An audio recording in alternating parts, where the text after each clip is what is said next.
Well, we still haven't seen the final proposal from the Democrats in Albany, but there's no doubt that Tammany Hall corruption is alive and well in the state capitol. If you look at the track record of the Democrats, who control every aspect of state government here in New York, they have changed the rules so many times just because it benefits them, whether it's redistricting, whether it's stacking the Court of Appeals, whether it's allowing the governor to remove her then indicted lieutenant governor from the ballot. The list goes on and on. And in this case, it will deprive 800,000 New Yorkers of proper representation in Washington. And oh, by the way, there were two special elections last year, and the Democrats didn't say anything about changing the rules because fact of the matter is these are Republican districts that will be impacted, and they are trying to disrupt the Trump administration and, frankly, Leader Johnson from being able to deliver on their agenda.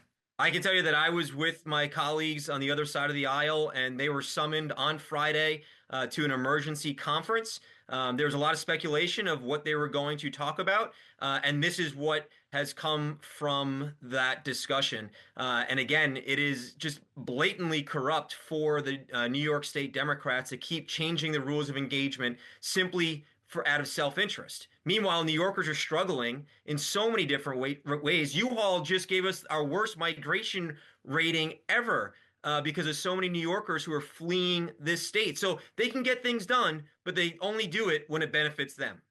I can't believe how hypocritical the governor and her office can be in this because let me remind the governor that she had two special elections for Congress last year. And that was, of course, the Tom Suozzi seat, CD3 and CD26, both Democratic seats. And so, to sit here and say that this is going to save taxpayer money and increase voter turnout, but you didn't think about that last year when your own party had special elections that you were favored to win.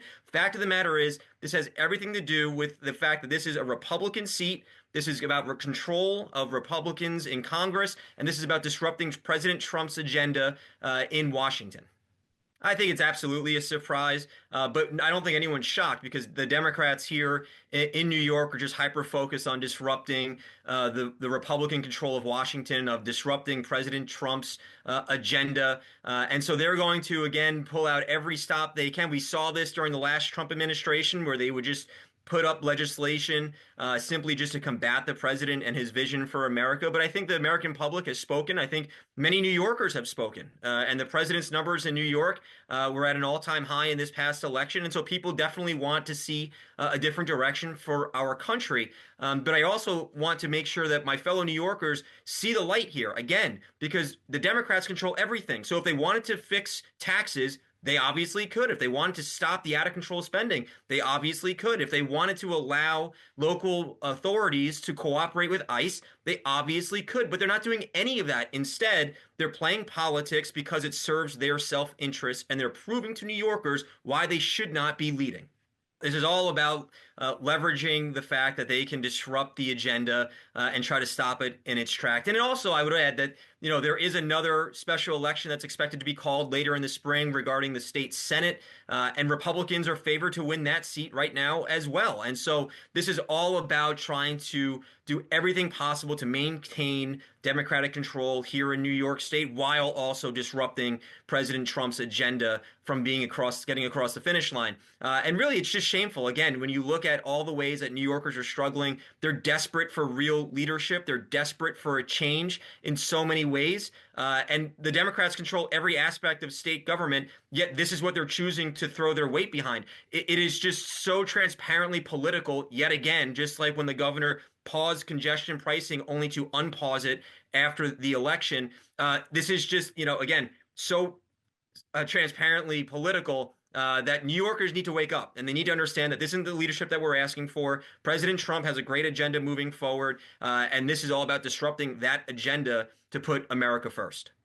The fact of the matter is, once again, whether it's redistricting, whether it's stacking the courts here in New York, the lieutenant governor scandal that they were able to remove him from the ballot after petitions had already been filed. And of course, the ending of local elections is a big one here in New York, because that is all about the fact that Democrats can't win local elections here in New York State. Republicans do very well at that. It's just continuing to change the rules of engagement. and those rules always benefiting Democrats. They control every aspect of government, but yet they're failing New Yorkers every single day, whether it's public safety, whether it's the affordability crisis, whether it's the energy policies that we're seeing in this state. It continues to fail, and yet they continue to address non-issues like this one.